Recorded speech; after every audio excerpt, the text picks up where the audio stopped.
समाज के तबके में ऐसा ख्याल किया जाता है कि मुस्लिम इलाकों, इदारों और मदरसों में यौम जमहूरिया या फिर यौम आज़ादी के मौके पर किसी खास जश्न या तकारीब का एहतमाम नहीं किया जाता, लेकिन ऐसा हरगिज़ भी नहीं है। जामिया अबू बकर सिद्दीक अल इस्लामिया सोसाइटी के तहत चलने वाले दर्जन भर तालीमी और तरबियती इदारों में यौम जमहूरिया की मुनासिबत से कई खास प्रोग्रामों का इनेकाद किया गया। तलबा ने जमहूरियत के इस्तेबार से मुतालिक प्रोग्राम में बढ़ चढ़ कर जोश व खरोश के साथ हिस्सा लिया।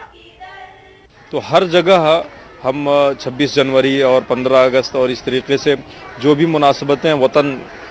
से होती हैं, हम ज़्यादा से ज़्यादा कोशिश करते हैं कि हमारे बच्चे उसमें शरीक हों, लोग शरीक हों, ताकि असलाफ ने जो खिदमात पेश की हैं मुल्क के तईं उसको हम उजागर कर सकें। और हर एक जगह हम मदरसे में भी जाते हैं, ये इकरा इंटरनेशनल स्कूल में भी आए हैं, बड़े हर्ष और उल्लास के साथ। जैसे अभी 26 जनवरी का प्रोग्राम इन्होंने मनाया है, कल का एवज में 25 को मनाया है, तो हर एक जगह मनाते हैं और लोगों को। वहीं 26 जनवरी को यौम जमहूरिया के जश्न की खुशियां जहां लोग अपने अपने तरीकों